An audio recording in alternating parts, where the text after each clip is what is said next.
All right, so Maria, I'm really excited to be connecting with you today. Thanks, same here. If you were to look back 3 to 5 years from now and see that this coaching conversation with me changed everything for you about your LSAT prep, what would need to happen? I just basically to get a better understanding, as you call it, the LSAT mindset. I think that just kind of nails it. And I'm not there yet.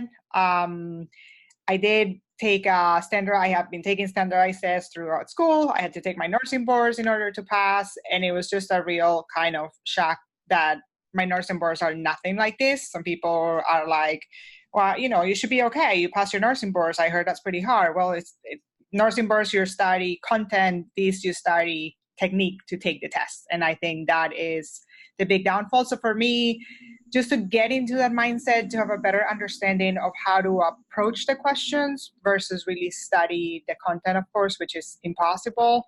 And that I just get the score that basically is going to get me into the law school that I want. And that's basically it. Sure. Those are big questions. So the mindset versus the content of the exam. Right. What's missing for you in your prep right now? How have you been, what's been giving you the biggest struggles? My biggest struggle, it's the logic games. I am kind of embarrassed to say that the first time that I took the LSAT, I pretty much guessed because A, I ran out of time. B, panicked at the point where on my second game, I couldn't, like the diagrams that I had set up were just not working, were not leading me anywhere. So at that point I panicked, and I honestly, for most of them, I think I just guessed. So to me, that is the biggest, it's time consuming, frustration, and I don't get it. Now, in all fairness, I just haven't really put the time to try to understand it. I did watch videos. I did use the book that I got when I first studied and before I took them.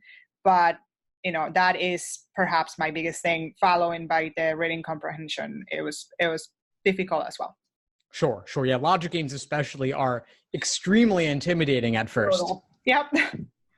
But there is a method to the madness, and there is a plan of attack you can use so that step by step, day by day, you know exactly what to be doing over the course of your prep. And that's what I've laid out for you in the courses as well, to basically watch these lesson videos on these types of logic games, then complete these exact specific games out of the exams. Right. And so it's not just do one section, then another section, because they're all mixed up. Right. I'd rather you have you do the ordering games first and start with the easiest ordering games, then work your way up to the more difficult ones. So you're progressing in a logical fashion within each category. Okay. I do have a question, I guess, that refers to the logic games given my circumstances the first time, and I'm hoping that's not going to be the case for the second and hopefully last. But in the event that, let's say I get it, I'm doing well, something happens, I run out of time, and I didn't keep track of my time, and now I don't really have the time. Is there really a method to guess, like to make the most appropriate guess, or there's really no such thing? For guessing, yes and no. I mean, you can certainly eliminate a couple of choices. Okay. What I recommend doing is you basically, in logic games, you have 3 types of questions.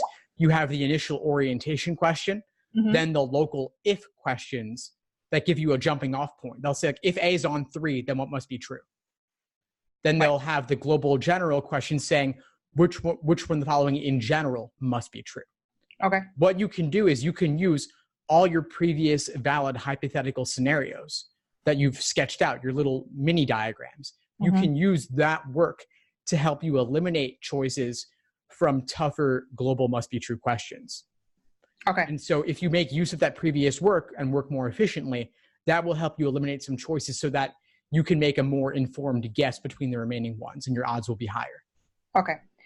I guess along my second question, along that same line, if I remember correctly, one of the techniques that I read at some point was that, if you were in one particular area and they were asking you questions about that same scenario or setup, to look back at the other questions that you had eliminated and to use those to help you in the event that you cannot figure out the question that they're asking you. Is it really worth doing something like that, or are you just kind of going to waste more time doing that? I think what you're describing is pretty much what I was just talking about, which is using that previous work. I see. That previous work is totally valid and definitely worth using.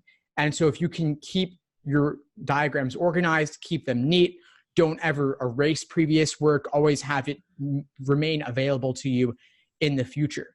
Because you're building up a bank or a library of valid scenarios, things that you know work. And so those could potentially help you in the future and help you either avoid having to draw new diagrams or help you more quickly arrive at the correct answer for a global question. Okay. How is it working out? What have you heard with the digital LSAT? And I apologize if you addressed this during the webinar, but like I mentioned, I had to disconnect for a little bit for something for work. So I don't know if maybe I missed that specific part, but I'm reading that they're going to give you paper and you're able to do like scratch paper essentially. Is it more cumbersome because now you have to look at the screen and then look at the paper and, what have you heard about that? Yeah, sure. I mean, they do give you scratch paper. You get a booklet of about 12 to 14 pages of 8.5 by 11 unlined newsprint type paper. Okay. And so you can work out of that, it's more than enough scratch paper. It's not unlimited, but it's all you really need. Okay. Now, as for going back and forth between the screen and the paper, some people like it. Some people don't like it. You can practice though. You can use it. If you can have a tablet or can borrow a tablet, you could play around with a couple of exams on LSAC's site and practice going between them to see what you like. I mean, I think it's mixed. There's pros and cons to digital. I think the con might be looking back and forth a little bit or only being able to see one question at a time. But on the plus side, there's a cool flagging questions feature. So you can mark off questions you'd want to come back to later and see at a glance everything you flagged to return to. And also bubbling is much faster. Instead of spending time filling in your oval with a number 2 pencil, with one tap of the stylus, you selected your answer. Got it. Okay. I honestly, like my biggest thing right now, other than just, trying to squeeze in the time, I feel overwhelmed in the sense of that I feel I have to tackle everything right now. I know, and I'm reading your, the weekly plan that you gave me, and I'm going to stick to that as best as I can. It's just then my mind starts with but you're doing good on the other stuff. So jump in and, just go back to the logic games. Should I just follow what you gave me for the most part and then go back intermittently? And I don't know. I that's the part that I'm just like, I don't even know like where to start in the sense of, should I just go with the weakest thing, which again is the logic games, or what to do as far as that? Yeah, sure. Well, the LSAT can be overwhelming. There's a lot of different sections, a lot of different question types, and it's unfamiliar. It's new. It's like a foreign language at first. Yeah. So I wouldn't want you to try and tackle everything at once, because then basically nothing is going to go well. Instead, divide and conquer one thing at a time. And that's what the plan is doing for you. So that step by step, day by day, you know exactly what to be focusing on. And trust that you will get to the other stuff later. And of course, you can flip ahead in the schedule and see we do end up covering everything in the end, all sections, all question types, but focus on one thing at a time. If you want to modify a little bit for weak areas, you can do that. The schedule actually has you start with games because they are typically the most intimidating at first, but they are also the most learnable. Okay, I'm glad to hear that. I read a little bit of that on the, when you said read this first. So I've been reading and I've been following you for a while, getting your emails. I have actually pretty much saved every single email that you have sent since I started following you. So it's something that was very important to me, and I think it's very true for a lot of things, but it's the fitting all of this into my day versus trying to fit, the other way around. Like I have to set up a time and kind of try to stick to that time. And of course, this week I'm like, okay, this is great. Like briefly mentioned, I have a job that allows me to work from home. So I have that flexibility to kind of squeeze in the time and do it. But this week has been a complete disaster. And while I'm not in the hurricane at all, I do manage Florida. So that's why it's impacting my work.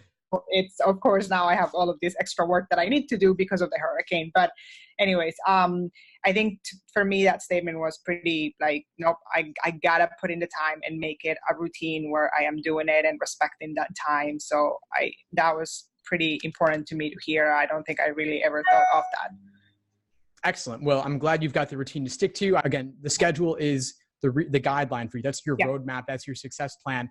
Follow that and stick with it, and you'll be fine in the end. All right. Sounds like a plan.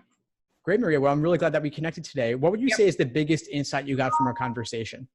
That the logic games are learnable out of everything. That is huge. That is really good to hear because it is encouraging. And I think it just gives me more motivation. And, just honestly, while it wasn't really anything that you say, just to have that support, I have heard of other people taking these other classes, and I was suggested other courses for prep, but this is so personal, and it really is huge. I'm an older adult. I'm not, in my early 20s. I'm not undergrad looking to go right into grad school. So to have that support and understanding, and that at least I can email you, hey, I have struggled with this question versus this just, kind of overall like, oh, here you are, just do the best that you can and good luck to you. So I think I'll have to say those two things are probably the best thing, honestly. And I know in general, the coaching session, it can happen in other places, but this has felt very personal from the moment that I joined. So thank you.